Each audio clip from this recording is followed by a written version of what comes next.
The Chargers have some reinforcements coming on special teams with the signing of Davontae Harris, a cornerback from the San Francisco 49ers practice squad. But how much is he going to help the Chargers at the cornerback position where they've been really banged up? Another big thing for the Chargers right now is how important is it for them to try to win the Super Bowl, or for them to win the Super Bowl during Justin Herbert's rookie contract, given what we've seen trending around the league. But let's go ahead and get into it.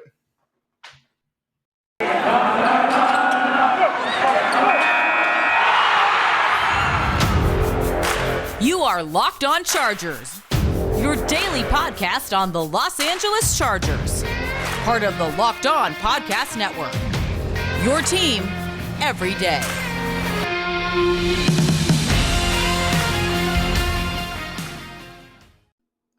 What is up, and welcome into the Locked On Chargers podcast. I'm your host, Daniel Wade, joined as always by my co-host, David Drogemeyer, and we've been covering the Chargers for over 5 seasons. We started doing our own Facebook Live show, Chargers Domination Live, and now this is our 5th season, or 4th season, I should say, as the host of the Locked On Chargers podcast, bringing you your team every day. I mean, it feels like it's like our 10th season, so I think that counts for something, but thank you guys for coming into the show today. We appreciate it. If you haven't already, make sure to check out our new Locked On Chargers YouTube channel, and if you're on here right now, make sure you guys go to the bottom and hit that subscribe button for us. We've been really loving doing this format for you guys. And a shout out to all of our podcast listeners as well. You can follow us wherever you get your podcast from. And I know that works a lot better for people on their commute and getting your daily dose of Chargers in. But thank you guys for making us your first listen. We very much appreciate that, especially with a lot of great content. And if you need a second listen, if you like other sports, there's going to be a Locked On show for whatever other teams that you like as well. But on today's show, we're talking about some news for the Chargers, David. An in-season acquisition. You don't get a ton of those, right? And you're not going to get a lot of impact players, especially when you're signing someone at this point in the season. But due to some injuries and obviously due to some, flailing special teams play, I think the Chargers made a good move here in bringing in cornerback / special teams specialist, right? And Davontae Harris, a guy that has, a few years in the league, came in 2018, but there are some really good plays you can look up, from wherever you're looking them up. The guy's made some plays on special teams. He's made some plays as a cornerback too. I know Ravens fans all remember a big play that he made against Deontay Johnson on a nice double move route where he ended up recovering and making a nice play. But I think when you're looking at this, you're definitely looking at a boost to the special teams unit, especially given the fact that Ryan Smith is done for the season, right? He was the guy they brought in to be the Chargers gunner on the outside on the punt unit. And that's not a unit that's been great for them so far. So as much as we don't know how much he could help in the secondary, I'm really not expecting him to be a huge boost there. I do think this is a boost for the Chargers special teams, which has been, like I said, the worst unit in the league. Well, I mean, let's not forget the Chargers are ravaged with injuries, especially in that position. So adding a corner, I mean, whether he's going to play special teams primarily or not, it's still a good signing. It's still a great piece to bring in to try to help, if they need to step in, because the worst thing that could possibly happen is someone to get hurt and you not have somebody that is available to go in. But yes, this guy, Davontae Harris, is brought in specifically to try to impact the special teams. There's been a couple of clips that have been roaming around on social media, on Twitter. Even Daniel got a quote tweet from Davontae Harris himself. This guy runs like a man with his hair on fire. Like he definitely is like he's shot out of a cannon. He is coming with cruel intentions when he is trying to hit the punt returner, which is great. That's what you want. You want a guy who is going to be kind of a little bit reckless, because that's what it takes on special teams. You're literally running as hard as you possibly can to try to run through people and get someone on the ground. That's what this guy is going to bring to you. You need that kind of intensity on this group, especially a group who, like you said, is one of the worst in the NFL again this year. Yeah, and he's had some big hits as a gunner, tackling punt returners, and really great timing there too, to be able to hit guys right after they catch the ball and just get downfield to be there when the guy's catching the ball, because I think we've seen too many times where there's 20 yards of space when the punt returner catches it, and there's just way too much room to maneuver. The gunners don't even really seem to have a chance, so they're getting there late or whatever the case may be. But so far, the Chargers have allowed the 3rd most punt return yards in the NFL, and they have a special teams DVOA by Football Outsiders of 32nd, right? And there's a lot that goes into that, but a big part of that is the punt return. Yeah, there's only 32 teams. Everyone should remember that. So 32nd is a pretty big indictment of the Chargers special teams. And obviously you have Dustin Hopkins missing a kick. You've had some bad kickoff return coverage, right? And things like that. Not a lot of it. Block. Yeah, Yeah, not a lot of explosivity from your return game either, even though Andre Roberts, I do think, has been a nice upgrade over what the Chargers definitely. had previously. I'm not upset with that signing at all. But he's also a guy that spent a lot of time in Brandon Staley. And we saw it with Trey Marshall, the defensive back / safety that they brought in, who's played a lot of special teams and has been getting on the field lately as well for them at safety. I mean, he has ties with Brandon. The thing is this is a guy who actually played a lot of corner for Brandon Staley in 2019 when he was in Denver. So he does know kind of what this guy is bringing to the table. I'm not sure at this point whether he's going to be a help. I mean, you look at what his career has been so far, bouncing around a few different places right after being a 5th-round pick originally. Now he's on, another team where he's getting another shot. And I just don't know if you're going to find help at the cornerback position at this point in the season. I mean, with Asante Samuel Jr. in the concussion protocol, like he really is the main reinforcements. Like he's David, the only thing that can really improve what you're getting out of that group right now. I mean, yes, you can get better play out of Tavon Campbell. Michael Davis, I mean, at least looked a little better last week. At least seemed like he wasn't as bad as he was in the Pittsburgh game. And then Chris Harris Jr. is, I think, what Chris Harris Jr. is at this point. But having more people there lets you use him more selectively, right? And get him out there in situations that benefit his strengths and, maybe minimize his weaknesses a little bit. But that'll be the big thing this week, Dave, is getting the injury report and seeing how far Asante Samuel Jr. is coming along from that latest concussion against the Steelers, because it is his second in a month, which is obviously something you're going to want to wait. And does this signing, show how they feel about that? Is it is it because the Chargers put Mark Webb on injured reserve, or is this because they don't know if Asante Samuel Jr. is going to play this week? I mean, that is going to have a huge bearing on this game when you're going against someone, like Jamar Chase and the talented receivers the Bengals have. Yeah, no question about it. You really want to have your full cadre of defenders out there, if you can help it. But the fact that this guy has some familiarity with the type of defense that Brandon Sure. Staley is running, with the Vic Fangio ties with Denver, that is a good thing. But also, this is a notoriously very difficult defense to learn. So how much is he going to be able to pick up and consume to where he is actually able to be trusted to go out there and play on defense? I think that's probably a little bit too much to ask, especially being signed in the middle of a week. But I do expect him to be out there on special teams. But yes, this does heighten the importance of Asante Samuel Jr., and hopefully he does come back healthy. Fortunately, he does have an advocate, a very, very highly paid, very, very important advocate on the team who has been through this, with Joey Bosa, who knows what's going on right now with, the toll on, his emotional state, and kind of how he really struggled through that. I mean, to have somebody who has been through that same situation and came through the other side and continues to play at a high level, I think that is a great resource for Asante Samuel Jr. to have on his own team, and in the form of a leader of the team as well. Yeah, and for Bosa, I mean, that's like, in his 5th or 6th season where that happens, right? And Asante Samuel Jr., he's not even, through a full season yet as an NFL pro. So, like, it is a little bit different. And it's something that, I mean, I'm sure Joey Bosa is saying, hey, take your time, bro. It's not worth Yeah, it to try to rush back from it. And from what we've seen from the Chargers medical staff and how they've handled things so far, I think that is the approach that they're going to take. But I also like about Davontae Harris, just lastly, coming from an organization or spending time with an organization like the Baltimore Ravens, where they have, really exquisite special teams play. They're first in DVOA, and he had some really good plays for them when he was there. But I like that, bringing guys in from organizations who actually do those things well and have a good program absolutely. to get guys ready for it. But before we get into the next segment, I do also want to just shout out Chargers RB1 Austin Eckler for continuing to do great things in the community. So earlier today, Los Angeles Chargers running back Austin Eckler and his Austin Eckler Foundation unveiled newly installed washers and dryers in 3 LA USD schools in the neighborhood of Watts to help address chronic absenteeism. The washers and dryers were installed in partnership with Think Watts and Ecos, who also donated over 100 gallons of laundry detergent to each school.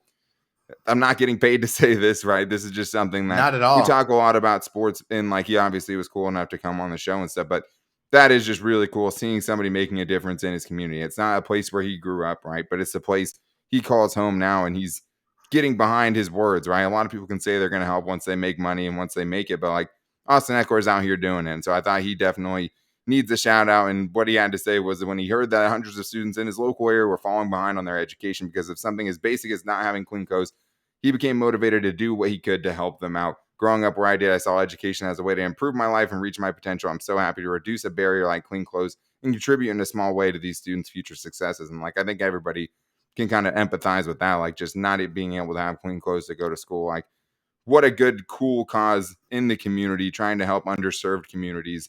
In Austin Eckler, as good as he is as a football player, is showing he's just as good as a person, right, to do things He like just this. shows that all-star character once again. Austin Eckler continuing to show his passion and go out there and help where he can. It's very admirable to see.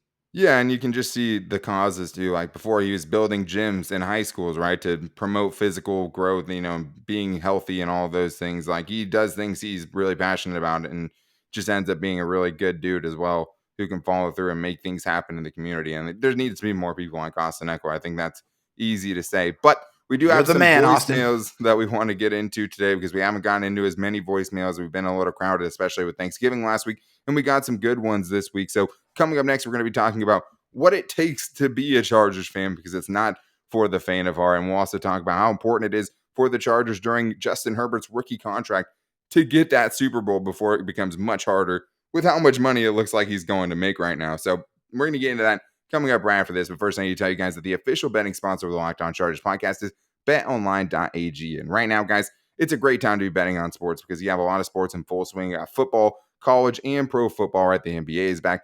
NHL is back, and you have UFC and boxing and things like that on the weekend. Everything is better when you have some money riding on it. And the best place to bet, the place where you're going to get the best odds and lines, is at betonline.ag, the number one spot for all of your sports action this season.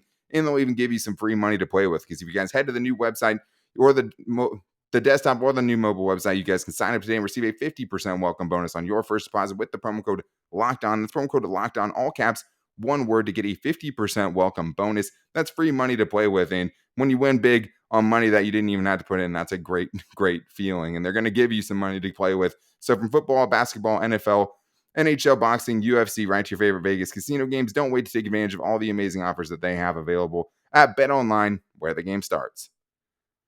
All right, guys, well, it's time to get into some voicemails, and we haven't done it in a long time. So I felt like today would be a good day to do it. And there's definitely some venting and some really good questions, and people even considering, their fandom of the Chargers, which many Chargers fans have been through. But I think Chargers fans are a very hardened group, right? But before we get into that, I do need to say that if you guys want to get your voices on the show, you can call into 323-524-7924, and we're trying to get all the Chargers voicemails played on the show. So we wanted to get into some here, David, and I think we have to start with the funniest one, because we had Tommy calling into the show, and it was a voicemail we didn't expect. I know you were a little upset because you know what it takes to be a Chargers fan. Let's hear what former fan Tommy has for us.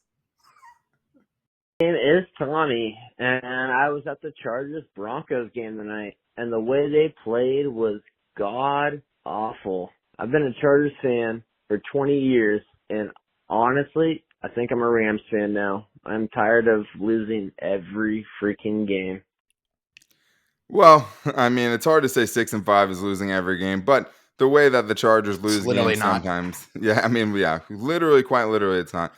And you could be a Lions fan, you know what I mean? So it's always fair to keep things into perspective. Could be worse. Yeah, it's always fair to keep things in perspective, but the Rams have also lost 3 in a row. So, I mean, it's not looking like much of a better option. I would say right now, I feel firmly in my belief that the Chargers, even with their flaws right now, are set up for the future better than the Los Angeles Rams are. But David, this just goes to the point of it takes a certain type of person to be a Chargers fan. And it's not usually, picked up along the way. I mean, I know there's bandwagon fans out there, but you usually have to inherit Chargers fandom and then yell at your parents for making you a Chargers fan. It's something more like that, but it's definitely not for the faint of heart.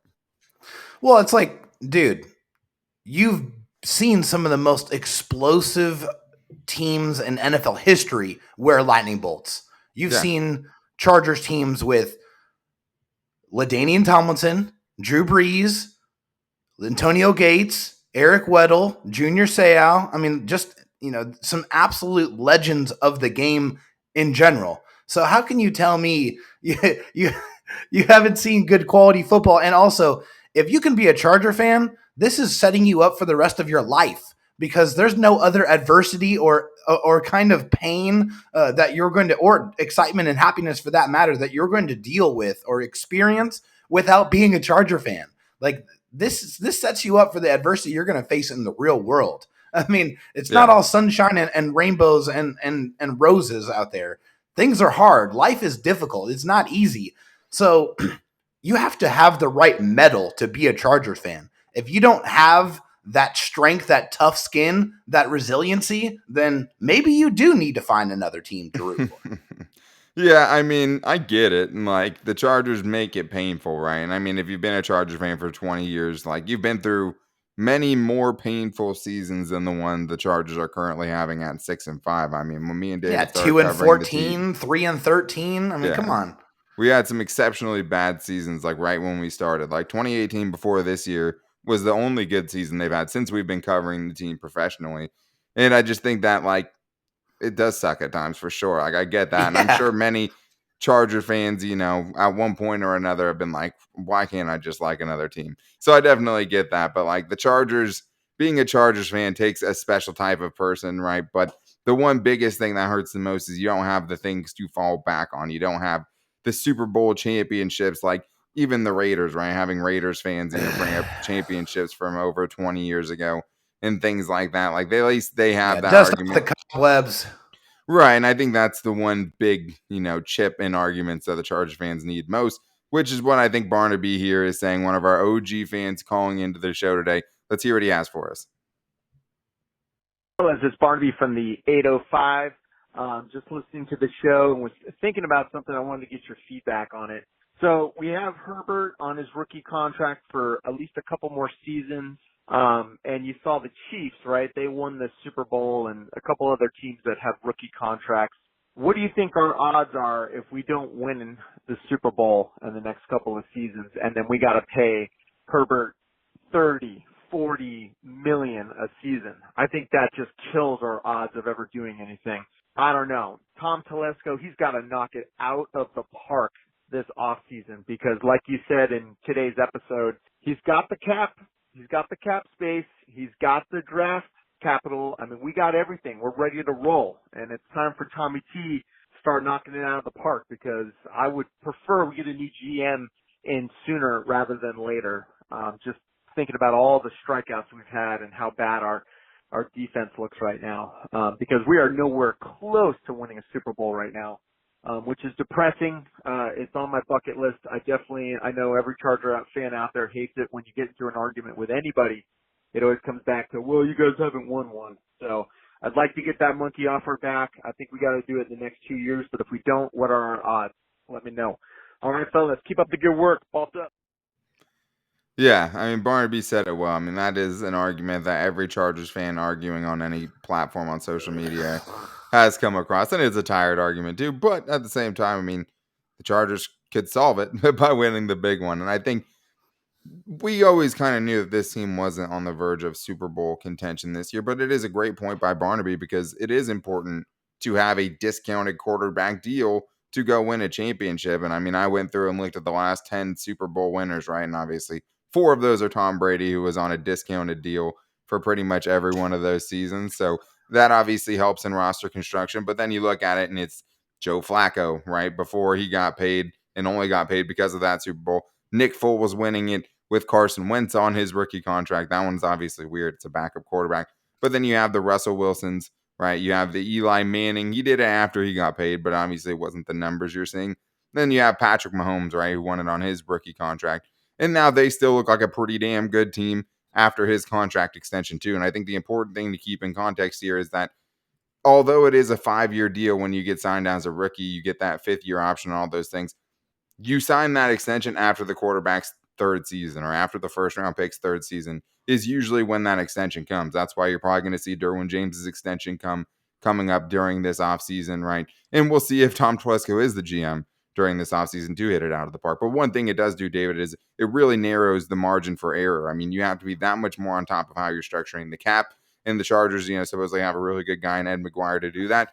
But all the, avenues of trying to get talent become much more narrow when you have a dude taking up that percentage of your salary cap. And with the way Justin Herbert's played so far, even the ups and the downs, he's looking like a 30 to 40 to, depending on what it looks like next year, $50 million per year quarterback. So that contract, even with anybody who has a chance to reach those levels, is going to get up there. And the next guy is always the highest paid guy after that. But It is really important, David. Like, and that's, I think, why you wish you could see more urgency for this team, even though I'm not saying become the Rams and trade away all your first round picks, but going for it right now during this very important window. Yeah, I mean, I think it's okay to say that this team this year is not ready. I think we all know that. We know that there's obvious deficiencies all over this roster, but they do have a lot of really intriguing core pieces and they have them locked up already. So they're in such a just beautiful position to be able to really supplement as many holes as they can in this offseason and potentially going into next offseason. But after this season, if and they get into this offseason and they go into the draft, if they're able to really maneuver it the right way, then next season you can really feel good about where this team is and where that window really starts to open quite a bit. I really think they have all the resources to make it happen, Daniel. They just need to go out there and hit on the right ones. Yeah, they have to. And I think that's the other thing, too, is why it's so important that you hit on those mid to late round picks, right? Because you need guys who can contribute on cheap contracts. And we talked about it before, Rashawn Slater's already underpaid. Like, you have Asante Samuel Jr., who looks good right now, obviously, and top corners are making a ton of money. So to have those cost controlled contracts that you have these dudes locked up for as long as you do, I mean, that's huge, being able to hit on that, because you don't necessarily have the money coming in the future after you sign those big extensions to keep spending really big on a Corey Linsley in free agency, right? But yeah, they have a lot to work with right now, and we're going to get a little bit more into that in the next segment, just looking at the Chargers kind of failing to pull away in the AFC when they keep continually having chances to win a big game. That kind of really raises their chances of making the playoffs. And we're also going to talk about a guy going to his first NFL game. That's always exciting, and talk a little bit about this Chargers-Bengals matchup coming up on Sunday. Joe Burrow, Justin Herbert, the battle of 2020, first round picks, and who will be the best quarterback in that class. We'll get into that and more coming up right after this. But first, I need to tell you guys about the best protein bar on the planet. And of course, I'm talking about Built Bar. So this holiday season, grab the protein bar that tastes like a candy bar, or even better than a candy bar, a Built Bar, filled with so much holiday goodness, rich with decadent flavor, covered in chocolate, but amazingly low in calories, sugar, net carbs, and fat. I mean, that's the thing, right? Like, the perfect thing has always been food-wise. Find me something that's going to fit on my diet that actually tastes great as well. I have something for you. It's Built Bars. And I think the biggest thing for me is how many flavors that they have and how passionate people are about their flavors. Like, I have gone in, street brawls over flavors of Built Bars and which ones I think are the best. Like, I've always been cookies and cream, peanut butter brownie. Those are my go-tos. The coconut brownie chunk people, though, are a little ridiculous. Those are the guys that are going on the edge. But it is a great flavor as well. We all have our flavors. And if you try the mixed box of Built Bars, you can get every flavor, right? You can try a bunch of different flavors. I know you're going to find one that you like. But having something that fits on your diet that also tastes great is never a given. Find the best protein bar out there, something that's not going to be chalky, not going to be waxy, right? You can tell Santa to throw a few Built Bars in the stockings. Dip your Built Bar into a piping hot cup of hot chocolate. So many things that you can do this holiday season with your Built Bars, and getting all of the limited time flavors that they keep on pushing out as well. I mean, some of those, it's like, make it full time just because they taste so good. But right now, we can even save you guys some money, because if you go to built.com, you can use the promo code LOCKED15 to get 15% off your order. That's promo code LOCKED15, all caps, one word, to get free money off the best protein bar on the planet, Built Bar. All right, David, well, it's time to get into a couple more voicemails. And again, if you guys want to call into the show, the number is 323-524-7924. But this week we have Brandon from Massachusetts, who's going to his first NFL game. And I remember that. My first NFL game, I was yelling so loud for players on the sideline to hear me. And I remember that Vincent Jackson turned around one time, and after I was screaming at him for 20 minutes, and I was 12 years old or something. But there's something about your first NFL experience. Obviously, it's going to be a tough matchup this weekend, though. So let's see what Brandon is feeling like going into his first ever NFL game. It's Brandon from Massachusetts, and this week I'm going to a Chargers game. Going to the Chargers at Cincinnati. It's going to be my first NFL game, so I'm really excited. I get to go with a friend. I'm flying out to Cincinnati on Thursday. Get the weekend out there, but I'll tell you what, after seeing the performance last week, I'm not all that, I guess is the word, hopeful. What should I expect when I get out there? What team do you guys think is going to show up this week? Last week and the week that played the Ravens, or the team that beat Steelers in primetime. I just don't know anymore. Fair enough. I mean, I wish I could tell you which team is going to show up because that's been one of the main frustrations with the Chargers so far this year is just the lack of consistency. I mean, you see them go up and beat good teams, look unstoppable offensively, and their offense, has some pretty good markings no matter where you look for as frustrating as it's been. And I think timing is a lot of that too, because like the droughts that they go on, the multiple 3-and-outs or multiple bad possessions in a row to start halves and things like that is obviously super frustrating. But I mean, there's just a different feel to going to an NFL game in person. You get the best view from your couch, honestly. Like looking for the best, view. It's hard to do that at midfield at a Charger game, ground level sometimes. But like there's just a different feel to going to a game live in person and appreciation that you get for the players and what they're doing out there, how hard those collisions are, how fast these dudes are running around. I mean, it's just awesome. But this matchup, David, obviously is one at this point I'm not feeling great about because it just seemed like it's two teams maybe going in a different direction right now. It seems like the Bengals are pretty hot. The Chargers are hot and cold. And I just think that this team is another team who has a pretty formidable defense and a lot of offensive weapons that are going to test a, pretty banged up, very inconsistent Chargers defense. Yeah, they will. And Joe Burrow likes to throw it up to Jamar Chase. I mean, if you look at the stats, it's very, very clear. And the last couple of games, he will take his shots. I mean, that's why he's thrown 12 interceptions this year because he's just going to give his guy a chance. Sure. Which, sometimes you'd wish, Justin Herbert did that a little bit more, but he's risk averse or not risk averse. He's a gunslinger. He will throw it out there. So there's going to be opportunities in this game. I think, to answer the question is what Charger team is going to show up. We'll find out very soon. We'll find out in the first half because this Chargers team, if they don't get off to a good start and they don't get into that good offensive rhythm from the jump, then they really don't get into that rhythm the rest of the game. We've seen that in the games that they win, and we've seen it in the games that they lose. They just lose very badly. So the first half and the energy that they play with, and what they're putting out there on offense, if they're scoring, not just putting together good drives, I mean scoring touchdowns, that's going to tell us what type of team we're going to see and if they're in it. If the Chargers are able to keep it close,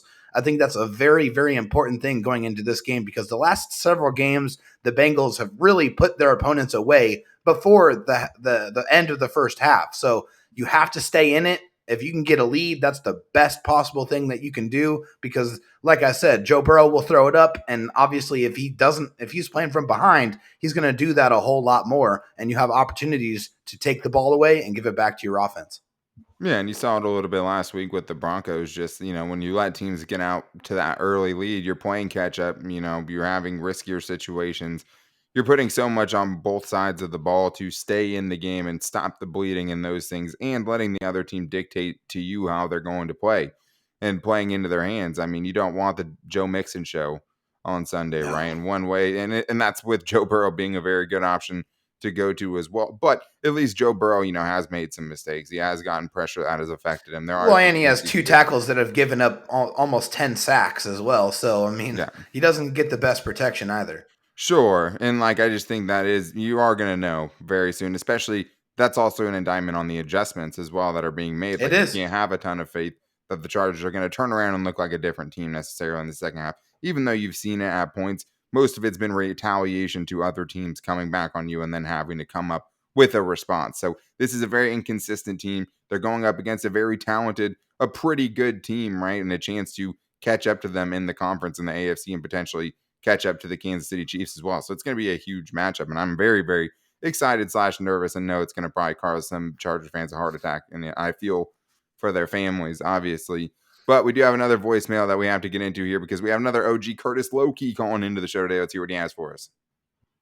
Guys, Curtis Loki. I'm calling about 5 minutes after the pick six at the end of the game. Not much to say other than, I wonder why we lose games like this and we end up winning games that really don't hold much value. It's like we'll lose the games that are most important or mean the most. And I think, I'm on Twitter a lot and I'm looking at all the fans' reactions and it's just so sad because I feel their pain. Because it's always at the worst opportune times. We went from having the opportunity to literally lead the division, and now we're tied. I think we're still in what puts us in second place, but now we're tied 6-5 with the Raiders and the Broncos, and we got smoked. And it's just, man, it's nerve wracking. But at the end of the day, like I said, I didn't really believe. I'm Super Bowl or bust over here for me, but my main thing is like when I believe we're super competitive is when I'll probably start taking it a little bit more personally. So I look forward to the off season. I'm not saying I'm still gonna enjoy the wins, but I look forward to the off season because, as I said in previous calls, man, it's gonna be nice to fill some of these holes because, man, do we have a lot of them. So anyway, love the show and go Bulls. Yeah, I mean, I get that. I definitely feel for Chargers fans. Obviously, we're in the Chargers echo chamber on Twitter and social media and stuff just because of our fan base and, the people we follow as well with the team. But it's just, that's been the story all season, though, David, is just having these chances to separate yourself and to show that you're a good team. And this team might be ahead of schedule. This wasn't a team that was necessarily supposed to contend for a Super Bowl this year or a team that we thought would contend for a Super Bowl this year. Playoff contention is more like it, and that's kind of what you've been, a team that's contending for a playoff spot. But Right, on the that has fringe. been, yeah, exactly. And I just think that's been part of the problem, though, consistently is like every time you get up on the team, and it's been back and forth, right? You feel good about the Pittsburgh win, and then you lose the next game to the Broncos, right? And it's just been such a back and forth season. You win against the Eagles, you lose to the Vikings, and that I think is going to play, a major factor in how things end this season. If the Chargers don't make it, there's going to be a lot of moments you'll look back on and been like, things go different in this game. If the Chargers show up in this game, right? Obviously, at 6-5, it's still a positive season so far, but failing to pull away definitely has been one of the storylines. Yeah, absolutely, and it's not something that's just been this year. I mean, I remember the Chargers had an opportunity against the Chiefs to win the division back in 2018, and or not win, like take a stranglehold in the division if they Sure. were able Yeah. to win that second game, and they just laid an egg, and it's just like, man, why can't you guys rise up to the occasion? But we've seen it this season, Daniel. Whenever they go up against a really good head coach or a really really good defense, this team just has a lot of trouble getting the upper hand. And is it the game plan? Is it the personnel? I mean, obviously, we don't know about the game plan part of it, but we do know that the personnel is not exactly where Brandon Staley and this organization wants it to be at this And we moment know in when the time. game So, plan's not working. More yeah, importantly. definitely. We do know that there does need to be some more adjustments, and they need to be able to make those more adjustments more in real time. And really, if something's not working, if a player's not working, you got to have the confidence to be able to yank them and put somebody else in. I mean, yes, I'm talking about you, Clemente. Sorry, you had a very very bad game. It was tough. It was really hard to watch, but I mean, that's football. I mean, we're gonna see what this team is gonna look like, and there's still a lot in front of them. That's the one thing I got to stress. There's still 3 division games that can really change the course of how this season is going to look. But to sit here right now at 6-5, obviously it's basically the definition of inconsistent. You can't they can't ever, it's a roller coaster. They can never just have that upward trajectory that you want to see because this team isn't where it needs to be yet.